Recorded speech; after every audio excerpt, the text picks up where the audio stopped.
안녕하십니까. 사회복지사 1급 시험 대비 핵심 이론 강의 사회복지조사론의 1강 강의를 시작하도록 하겠습니다. 자, 사회복지조사론은 여러분들이 많이 좀 힘들어하는 영역 중에 하나다 이렇게 말씀드릴 수 있고 시험에서도 많이 어렵게 출제가 되는 경향이 있습니다. 사회복지조사론의 25문제에서 20문제 정도를 예상 목표로 잡고 공부를 하셔도 됩니다. 사회복지조사론의 영역에서 여러분들이 좋은 점수를 얻을 수 있는 방법은 딱 두 가지 정도로 추천해 드릴 수 있습니다. 첫 번째는 기출문제들을 잘 보셔야 됩니다. 이 사회복지조사론의 2011년도 문제부터 현재까지 나왔던 모든 문제들을 보면 난이도가 잘 조절되어 있습니다. 즉, 아주 쉬운 문제에서부터 아주 어려운 문제까지 다양한 문제들이 이미 공개되어 있기 때문에 그 내용들을 가장 먼저 보셔야 합니다. 자, 그 다음에 그러한 조사론의 문제를 풀기 위해서는 여러분들이 이론 학습을 해야 되는데 그 이론 학습 중에서도 개념을 철저하게 숙지하시는 것이 중요합니다. 자, 예를 들어서 사회복지조사에 보면 여러 가지의 표집 방법들이 있습니다. 각각의 표집 방법에 개념이 있을 겁니다. 타당도의 종류에도 여러 가지가 있는데 각각의 타당도의 개념을 잡아주시고 신뢰도의 추정 방법이 여러 가지가 있는데 각각의 개념을 잡아주시기 바랍니다. 내용 분석이라든지 실험 설계라든지 단일 사례 연구 설계 이런 것들이 시험에 잘 나오는 것들인데 이게 과연 어떠한 것이냐라고 개념 정리를 가장 먼저 해 주셔야 합니다. 개념 정리가 어느 정도 되면 그때 여러분들은 기출문제를 풀어보시고 그 기출문제에서 난해한 것들이 나오면 그것들을 강의를 통해서 기출문제 강의가 있기 때문에 강의를 통해서 다시 한 번 더 이해해 주시면 되겠습니다. 자, 그러한 방법으로 해 주시고 여기 핵심 요약 강의죠. 핵심 요약집에 있는 핵심 요약 강의가 그나마 여러분들에게 시험에 잘 출제되는 영역들이다라고 모아놓은 겁니다. 이 내용들을 숙지하는 것이 좋은 학습 방향이 되겠습니다. 1강은 워밍업을 해보겠습니다. 1강 강의에서 한 문제 내지 두 문제가 출제될 수 있는데요. 안 나오지는 않습니다. 나옵니다. 한 문제 내지 두 문제가 출제된다라고 보시면 되겠습니다. 1번부터 보겠습니다. 사회복지조사의 목적과 절차가 있습니다. 여기에서 중요한 것은 절차가 되겠죠. 사회복지조사에는 과정이란 게 있습니다. 그것을 묻는 것인데요. 목적을 간단하게 보죠. 사회복지조사이기 때문에 사회적 욕구를 이해하고 사회복지 실천 방법의 기초가 되고 사회복지 실천의 효과를 측정하고 이런 것들을 효과성 평가조사 중에 하나죠. 사회복지 이론과 실천의 과학화, 사회계획 이런 것들이 바로 사회복지조사를 하는 목적이 되겠습니다. 사회계획은 욕구조사와 관련성이 있겠죠. 욕구를 파악해서 사회계획을 수립할 수 있기 때문입니다.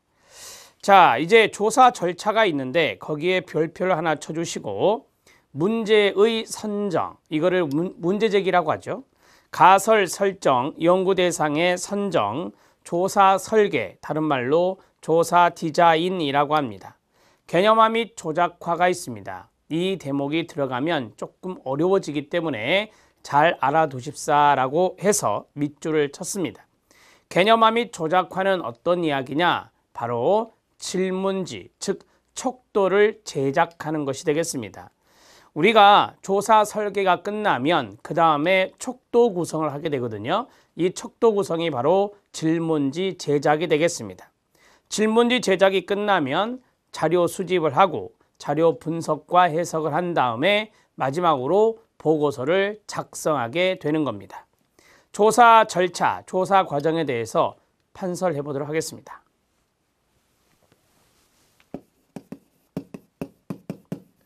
사회복지조사의 과정이 있는데 이 과정 문제도 프로세스 화살표로 해서 시험에 출제된 바가 있습니다. 자, 문제를 제기한다. 문제 제기는 문제 형성과 동의어가 됩니다. 자, 문제 제기가 끝나면 가설을 설정하고 그 다음에 가설 설정이 끝나면 조사 설계, 조사 디자인을 하고, 조사 디자인이 끝나면 자료 수집을 하고, 그 다음 자료 분석과 해석을 하겠죠. 분석과 해석을 거쳐서 논리적으로 조사 보고서를 작성하게 되는 겁니다. 지금 제가 말씀드린 이 순서가 가장 시험에 잘 나오는 단어들입니다. 여기에서 두 가지를 제가 첨삭을 해보겠습니다. 문제 제기하고 가설을 설정한 다음 이 자리에 바로 연구 대상 선정이 들어갑니다. 연구 대상 선정이 들어가고, 자, 이것보다 더 중요한 것이 바로 아까 했던 척도 구성의 개념화 및 조작화입니다. 자료를 수집하기에 앞서서 척도를 제작해야 되겠죠. 이게 바로 개념화 및 조작화다, 이렇게 정리할 수 있습니다. 조작화라고 하는 것은 측정 가능하게 하는 것을 조작화라고 합니다. 이 조작화, 나중에 조작적 정의를 배우시게 될 건데, 개념화 및 조작화는 바로 질문지를 작성하는 것이 된다, 이렇게 정리하시면 됩니다. 동의어는 척도 구성이 되겠습니다. 자, 이렇게 조사 절차를 쭉 알아놓으시면 되겠습니다. 이 가설 설정에서 가설 나중에 나올 겁니다. 조작적 정의화 하는 겁니다. 가설은 측정 가능하게 두 변수 이상의 잠정적인 진술로서 측정 가능하고 관찰 가능하게 진술해 놓은 것을 가설이라고 말합니다. 조사 디자인, 조사 설계는 연구의 전체적인 과정을 계략적으로 디자인하는 것을 말합니다. 그것을 조사 설계라고도 하죠. 자, 조사 과정은 이 정도 설명하고 나중에 뒤에 나오니까 그때 또 보시죠. 자, 2번은 연역법과 귀납법입니다. 별표를 쳐주시기 바랍니다. 연역법과 귀납법은 암기법이 있습니다. 연두귀미입니다. 자, 연두귀미는 연역법은 두괄식이고 귀납법은 미괄식이라는 겁니다. 연역법은 바로 이론이 앞부분에 오는 것이고, 이론이 앞부분에 오는 거고, 귀납법은 이론이 뒷부분에 오는 겁니다. 이렇게 해서 정리하시면 됩니다. 자, 거기에 보면 이론, 가설, 조작화, 검증, 이론이 있습니다. 자, 이론에 제가 가로를 쳤죠. 한 사이클이 이론에서부터 검증까지라는 겁니다. 그럼 이론이 앞에 있는 거고요. 귀납법을 보면 주제 선정, 관찰, 유형의 발전, 임시결론이 있습니다. 임시결론이 이론이 되는 겁니다. 자, 따라서 이러한 것들로 나오게 되면 이거는 귀납법이다. 이렇게 순서를 묻는 문제가 잘 출제가 됐다, 이렇게 보실 수 있습니다.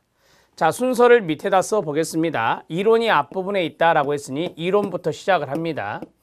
이론의 내용은 이제 선행연구가 되겠죠. 그 다음에 가설을 설정하고, 가설 설정하고 나서 검증을 합니다. 이렇게 정리가 되죠.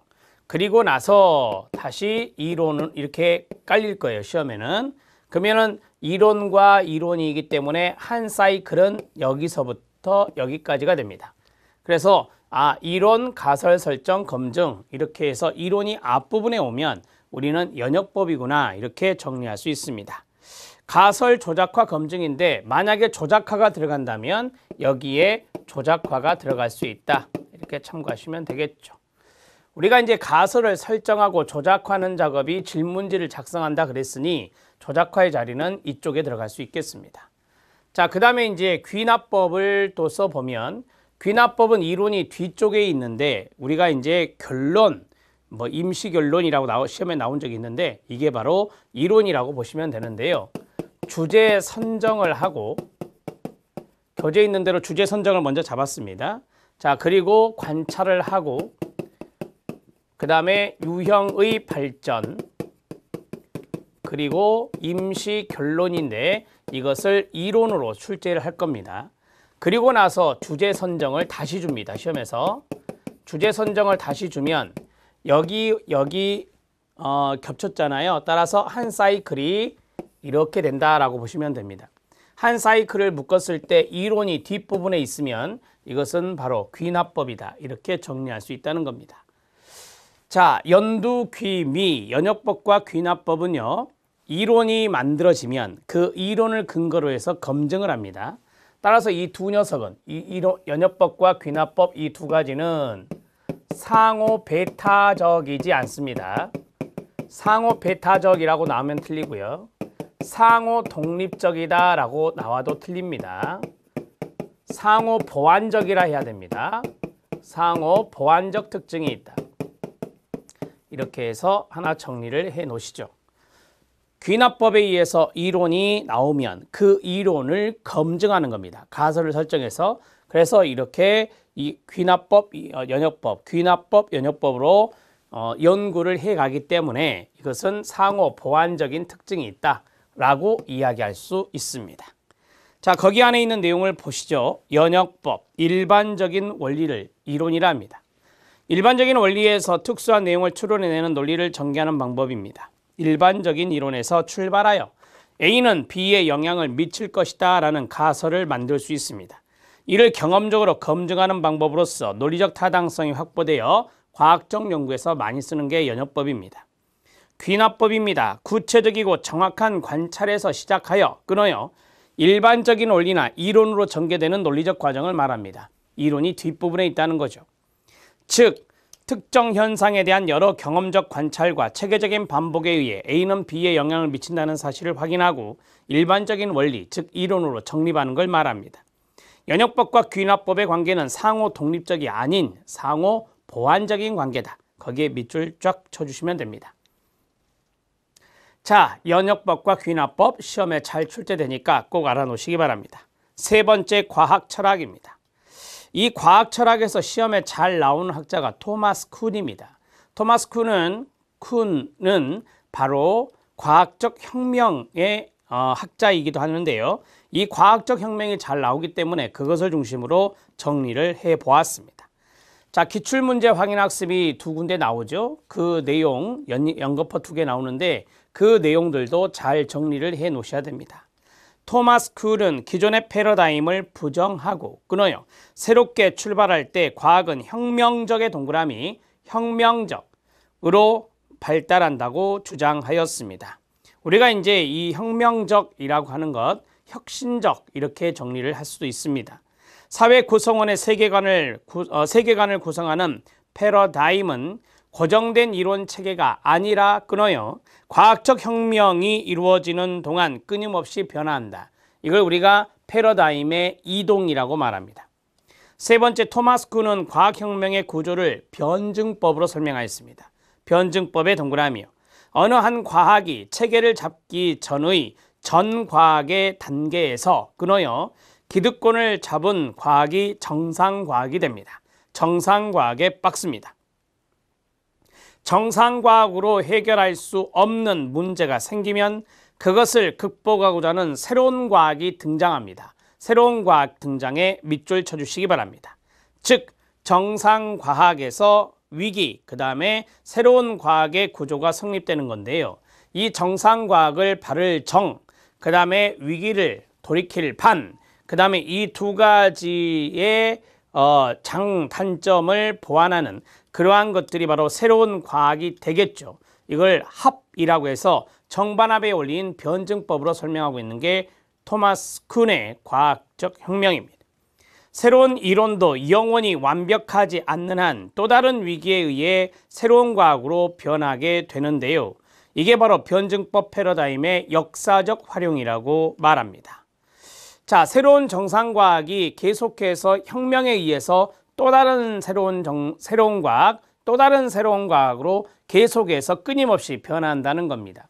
이것들을 과학적 혁명이라고 말할 수 있습니다. 자, 이 토마스 쿤의 이야기를 그림으로 표시를 하면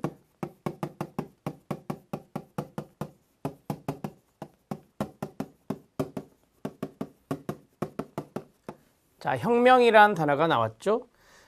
우리가 이제 토마스 쿤의 과학적 혁명의 첫 번째, 이것을 우리가 전과학이다 이렇게 말합니다. 앞전자를 써서 전과학이고, 자, 이것이 혁명에 의해서 정상과학이 됩니다.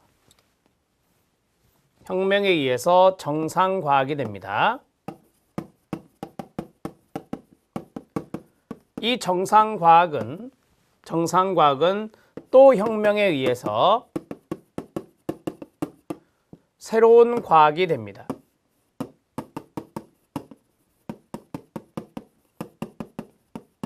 계속해서 이러한 패러다임은 변화를 해간다라고 보시면 됩니다. 물론 이 자리에는 항상 혁명이 들어가죠. 우리는 이 박스를 일종의 패러다임이라고 말할 수 있습니다. 그 패러다임은 계속해서 변화되고 있죠. 1번, 패러다임의 이동입니다.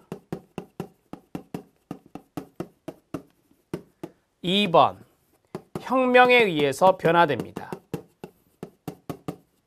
혁명에 의해 변화됩니다. 자, 세 번째는 제가 파란색으로 정상과학에 발을 정자를 쓰고, 자, 여기에 이제 위기가 되는 거죠. 이게 위기가 되는 건데 그 위기를 우리가 돌이킬 반자라고 쓸 수 있고, 새로운 과학을 합의라고 쓸 수 있습니다.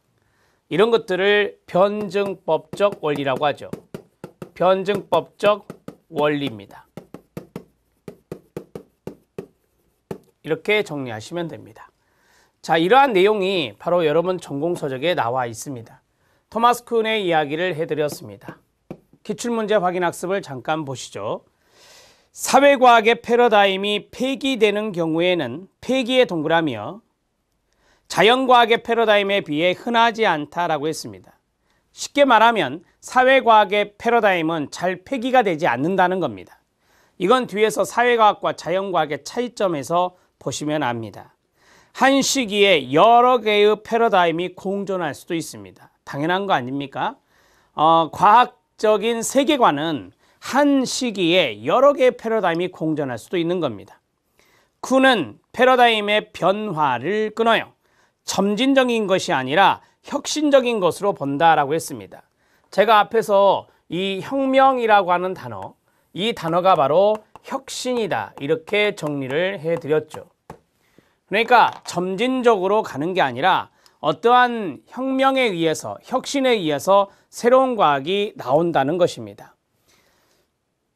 마지막 네 번째는 일반적으로 패러다임의 우열을 가릴 수 있는 객관적인 기준이 존재하기 어렵다라고 했습니다.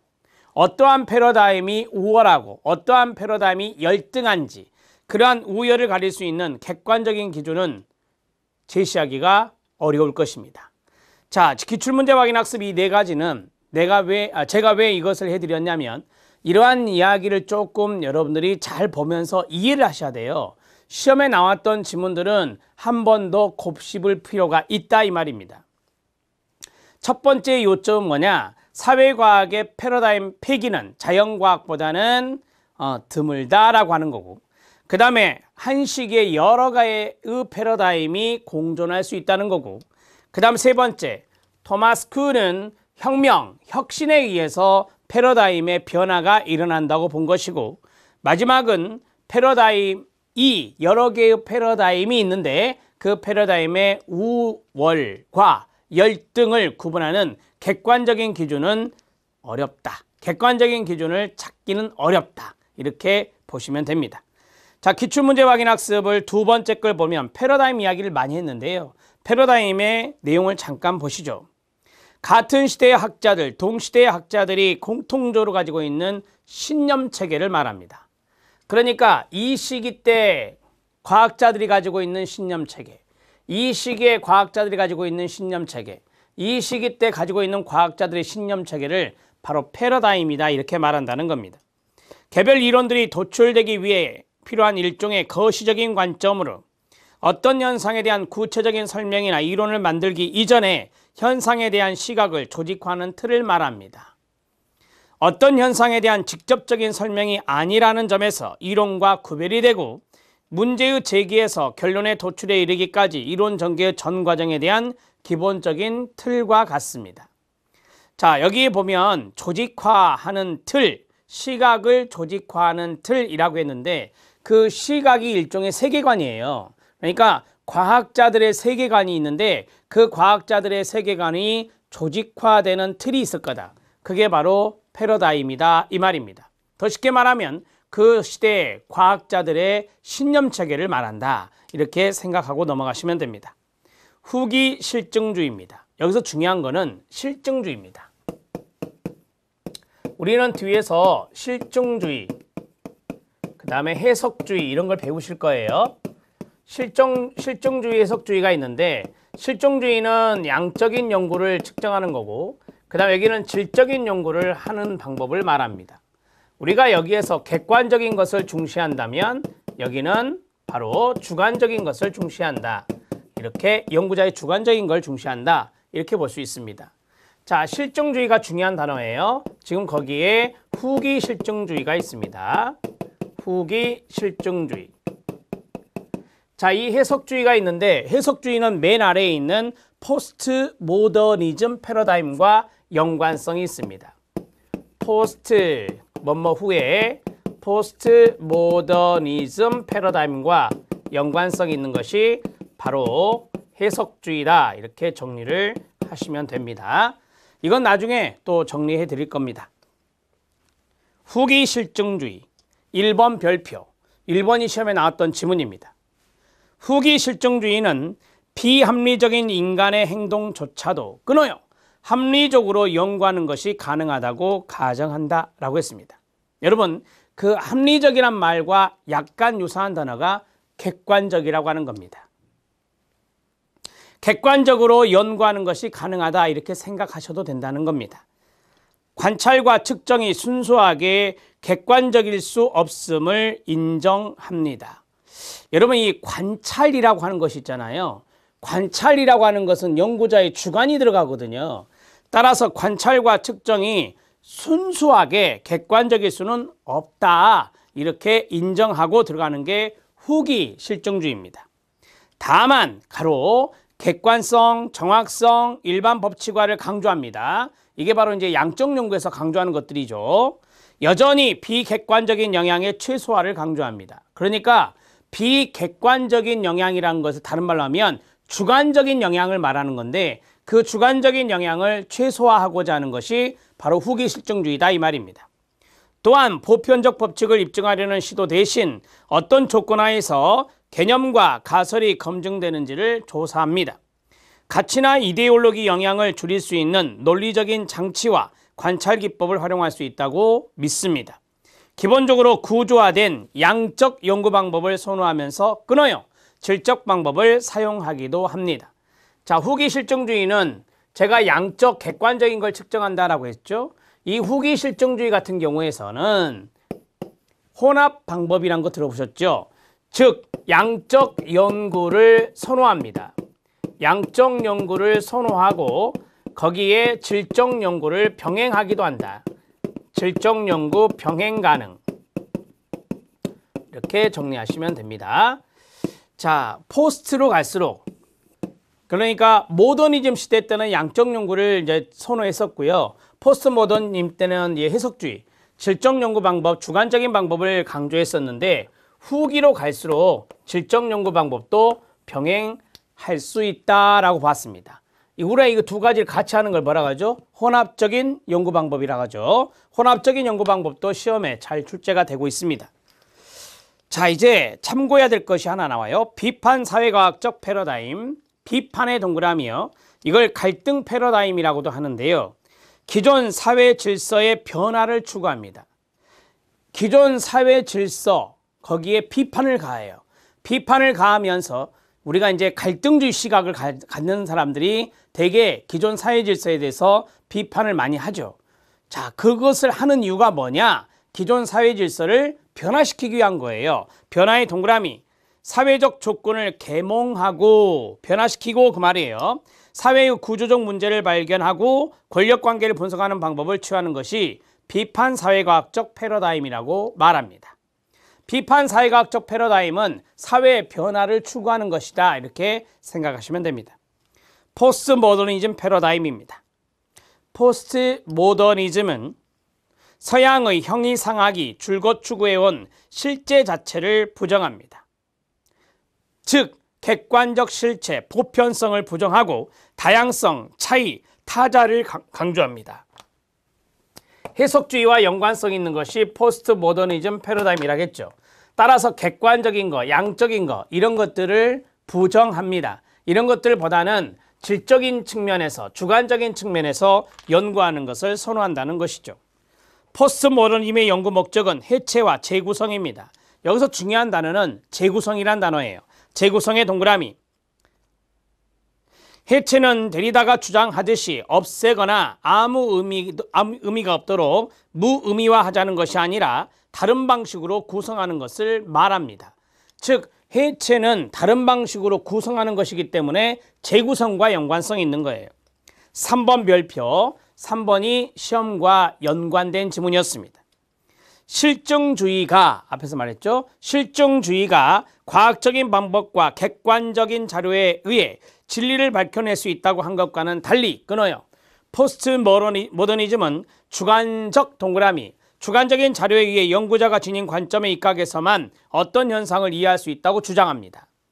즉 연구자의 역할을 중립적이고 객관적인 위치에서 끊어요. 해석자의 위치로 바꾸어 놓았습니다.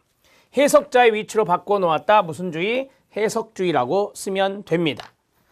해석주의가 바로 질적인 측면을 강조하는 거예요. 포스트 모더니즘 패러다임에서 자료는 기존 이데올로기의 해체와 타자성에 대한 관심을 부각시키는 데 사용하고 있습니다. 기존 이데올로기가 뭐겠습니까? 앞 말씀드렸던 실증주의를 말하는 거예요.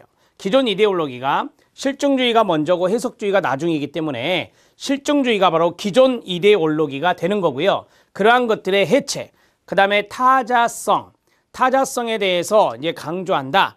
이런 것들이 앞에서도 나왔었죠. 그래서 주관적이면서 그 다음에 질적이면서 타자 이런 것에 관심이 있다라고 보시면 됩니다. 다양성, 차이점 이런 것들을 강조하는 것이 포스트 모더니즘이 되겠습니다. 자, 우리가 이제 사회과학과 자연과학의 차이점에 대해서 봐야 되는데요. 여러분 여기에서 한 문제가 예상되는데 사회과학의 별표를 해주시기 바랍니다. 우리는 사회복지조사론을 배우고 있고 사회복지조사는 사회과학적 의미가 있는 겁니다. 그래서 우리는 사회과학에 더 집중해야 합니다. 첫 번째, 사고의 도식화에 대한 끊어요.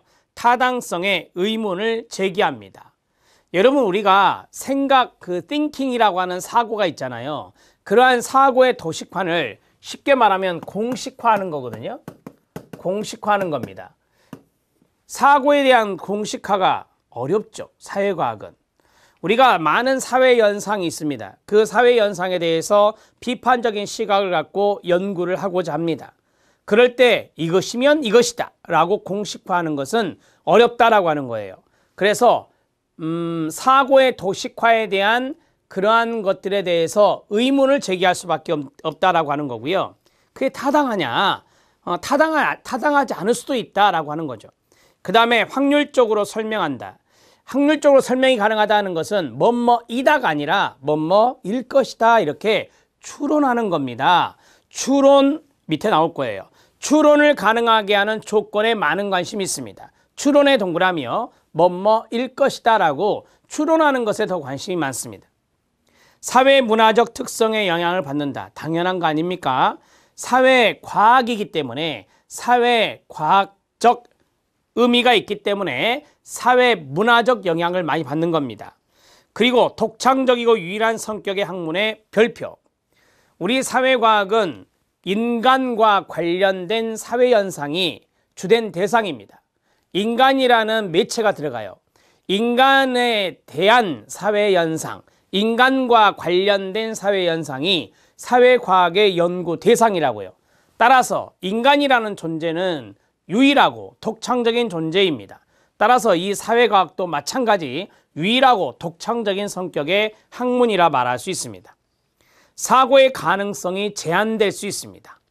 자, 우리는 많은 무궁무진한 사고를 연구에 투입할 수 있어요. 하지만 사회과학적인 연구를 할 때 윤리적인 문제가 나타날 수 있죠. 자연과학보다는 훨씬 많이 나타날 수 있습니다. 따라서 사고의 가능성이 어느 정도 가서는 막힐 수 있다, 제한될 수 있다, 한계가 있다라고 하는 겁니다. 실험적인 방법을 사회과학은 잘 할 수 없어요. 자연과학 같은 경우는 실험적인 방법을 많이 사용하는데 사회과학적인 연구를 할 때는 실험 연구 방법을 하는 것이 한계가 많습니다. 따라서 사고의 가능성이 제한될 수밖에 없습니다.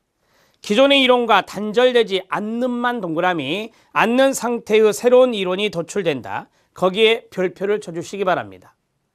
자, 기존의 이론과 단절되지 않은 상태에서 새로운 이론이 나온다. 제가 학교폭력을 예로 들었습니다. 학교폭력의 문제는 과거에도 있었고 지금도 있습니다.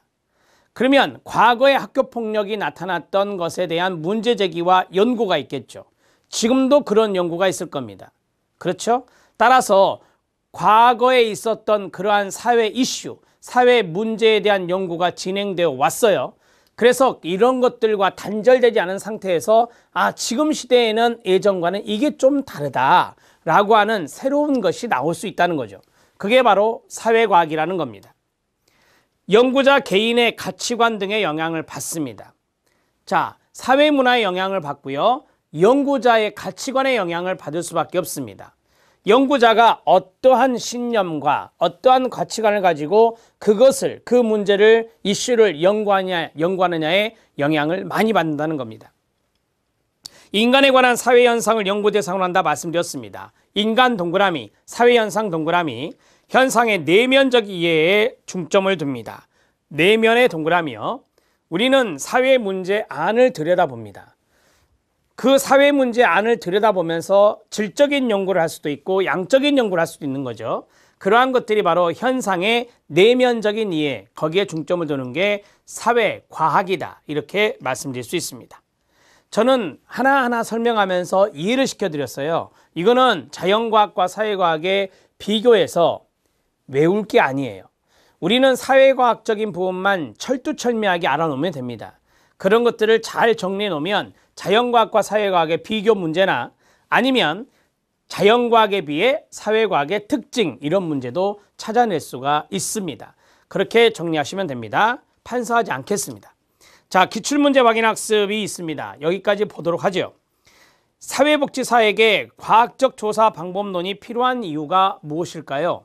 우리는 사회복지사 1급 시험을 준비하고 있고 거기에 필수 과목으로 사회복지 조사를 배웁니다. 그리고 1교시는요, 사회복지의 기초 과목인데 그 사회복지의 기초에 사회복지 조사가 들어가 있어요. 왜 필요할까요? 1번입니다. 실천 현장에서 수행하는 업무에 조사 관련 지식이 필요합니다. 실천 현장에서 해야 될 조사가 2개 있어요. 욕구조사와 평가조사. 이런 거를 하려면 조사 방법론의 지식이 있어야 됩니다. 2번째, 서비스의 질을 높일 수 있는 실천기술 개발을 위해 필요합니다. 실천기술 개발에 가로쳐 주시기 바랍니다. 자, 어떠한 실천 기법 기술을 활용했습니다. 평가를 하겠죠. 그 평가에서 문제점이 발생하면 그러한 것들을 보완할 수 있는 기술을 개발해야 되겠죠. 지역 주민의 욕구조사를 위해 필요하다. 욕구조사 말씀드렸고 밑줄. 사회복지사가 제공하는 서비스에 대한 평가의 동그라미. 평가를 위해 필요하다. 무슨 조사? 평가조사입니다. 1, 2, 3, 4 아시겠죠? 이런 것들이 다 시험에 나왔던 지문들입니다. 그 다음에 사회복지조사에 윤리가 있죠. 윤리 문제는 꼭 한 문제 나옵니다. 윤리 문제는 안 빠지고 나오니까 정리해 놓으시고요. 연구 대상을 관찰하기에 앞서 끊어요. 그들의 동의를 구해야 되나요? 네, 당연한 겁니다. 고지된 자발적 동의를 받아야 되겠죠. 2번, 반드시 연구로부터 얻을 수 있는 끊어요. 사회적 이득이 비용을 초과해야 하는 것은 아니다. 자, 거기 우리가 사회적인 비용이 있고 사회적인 이익이 있잖아요. 이왕이면 이익이 더 높은 게 좋겠죠. 그런데 반드시 이익이 높아야 되나요? 그렇지 못하는 경우도 있습니다. 비용이 더 많이 들어갈 때도 있어요. 그래서 2번 같이 읽어봐요. 시작. 반드시 연구로부터 얻을 수 있는 사회적 이득이 비용을 초과해야 되는 것은 아니다. 이렇게 정리하시면 됩니다. 시험 문제에서는 이렇게 낼 수도 있겠죠. 반드시 사회적 비용이 사회적 이익이 사회적인 비용을 초과해야 한다. 안 그럴 수도 있거든요. 따라서 그런 지문이 나오면 틀린 지문이에요. 세 번째, 조사 과정에서 드러난 문제점과 실패도 모두 보고해야 됩니다. 자, 여러분 우리가 욕구조사를 했다, 평가조사를 했다라고 가정합시다. 사회복지사로서. 근데 여기에서 어떤 한계가 있었고 어떤 문제점이 있었는지 말해야죠, 기관장한테. 자, 그 다음에 네 번째, 비밀이 보장되더라도 익명성이 보장되지 않을 수 있다. 별표. 면접조사가 여기에 해당될 수 있거든요. 면접조사는요, 찾아가서 면담하는 겁니다. 따라서 익명성이란 게 없어요. 익명성이란 게 없어요. 단 면접조사 내용은 비밀 보장을 해야 되죠. 당연한 거 아닙니까? 같이 읽어요. 시작. 비밀이 보장되더라도 익명성이 보장되지 않을 수 있다. 이게 바로 면접조사의 사례다. 이렇게 정리하시면 돼요. 자, CF, 익명성과 비밀 보장, 비밀성이 있습니다.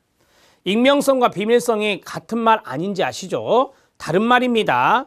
익명성 보장, 조사 대상자의 신분을 노출시키지 않는 것으로 설문조사 시 조사 대상자의 성명 등을 표기하지 않는 등이 익명성 보장이라고 합니다. 대표적인 조사가 뭐죠? 네, 우편조사입니다. 우편조사요. 면접조사에서는 조사 대상자의 익명성 보장이 어렵다고 말씀드렸죠. 익명성 보장이 중요한 조사는 다른 조사 방법을 활용하게 되는데 그게 뭐라고요? 우편조사라고요. 일명 질문지법이라고 하죠. 비밀보장, 조사 대상자의 응답 내용을 노출시키지 않는 겁니다. 이것이 바로 비밀보장이에요. 익명성이 보장되지 않으면 조사 대상자의 응답 거부를 유발하게 되는 겁니다. 자, 어떤 사람의 이름, 성명이 노출된다? 그럼 응답하지 않을래요? 라고 말할 수 있다는 거죠. 응답 거부의 유발, 이런 것들이 나타날 수 있는 거고요. 비밀 보장이 이루어지지 않을 경우 조사 대상자의 불성실한 응답 가능성이 나타날 수 있습니다. 자, 그러면 여기에서 우리가 기억해야 될 것은 이겁니다. 익명성 보장과 비밀 보장이라고 하는 것은 다른 개념이구나. 익명성이 보장되지, 거기 있는데 4번대로 익명성이 보장되지 않으면서 비밀 보장을 해야 되는 경우가 있다. 또는 비밀 보장이 되더라도 익명성이 보장되지 않을 수 있는 경우가 있다. 그게 바로 뭐다? 면접조사다. 이것이 최근 시험에 박스 문제로 나온 거예요. 1, 2, 3, 4가 기역, 니은, 디귿, 리을로 나온 거거든요. 그런 문제를 꼭 확인해 주셔야 됩니다. 자, 기출문제 확인 학습까지 말씀을 드렸습니다. 여러분들이 앞에 판사한 내용 조사 과정, 그 다음에 연역법과 귀납법, 토마스 쿤의 여기 과학 철학, 그 다음에 실증주의 해석주, 이거는 뒤에 질적연구 방법론에 또 나올 거예요. 그때 또 말씀을 드리겠습니다. 자, 워밍업을 해봤습니다. 1교시는 워밍업이고 여기서 한 문제 내지 두 문제가 출제된다 말씀드렸습니다. 이제 시작을 하셨으니까 조사 방법론이 조금 어렵더라도 인내심을 갖고 열심히 들어주시기 바랍니다. 수고하셨습니다.